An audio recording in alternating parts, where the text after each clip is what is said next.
যাবে না। এমনিতেই তো তোমরা আমাকে কেউ কিচ্ছু দাও না, এইগুলো তো অন্তত আমাকে দাও। নিয়ে কি করবি? এইগুলো দিয়ে তো ফুচকাও হবে না। তোর খুবই ছোট মেন্টালিটি। এগুলোকে তো আমি মিউজিয়ামে বিক্রি করে দেবো। তোকে হাতে সোনার বাটি দিলেও তুই গিয়ে সেই ভিক্ষাই করবি। কোথা থেকে শিখছে এসব থার্ড ক্লাস কথাবার্তা? তোর মায়ের সাথে সিরিয়াল দেখে দেখে। উফ, তোরা এত কথা না বলে একটু তাড়াতাড়ি কর দেখি, আমার আবার 5টা থেকে সিরিয়াল আছে। মাছের ঝোলে আলু নেই। জানিস আজকে আবার ওটাতে হিরোর 17 নাম্বার বিয়ে। এই দেখো মা, কি পেয়েছি।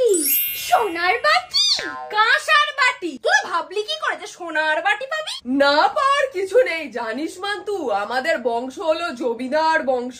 আমাদের পূর্বপুরুষরা সোনার থালায় ভাত খেত, আর বাসন মাজার ছাইটাও রাখতো রূপোর থালায়। তারপরে বলো, তোমাদের হাতিশালে হাতি ছিল?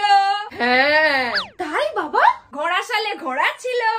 হ্যাঁ। ডাইনোসর শালে ডাইনোসর ছিল? হ্যাঁ। না, এটা তো ছিল না। এসব কিচ্ছুই ছিল না, যত সব গল্প আর গুজব। যাকে বলে কি একেবারে ঢপ।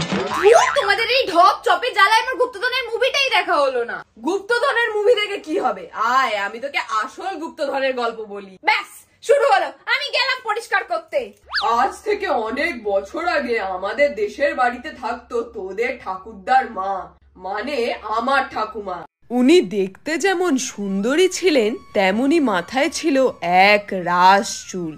আর শুধু রূপে নয়, গুণেও ছিলেন শ্রেষ্ঠ, যাকে বলে রূপে লক্ষ্মী আর গুণে একেবারে সরস্বতী।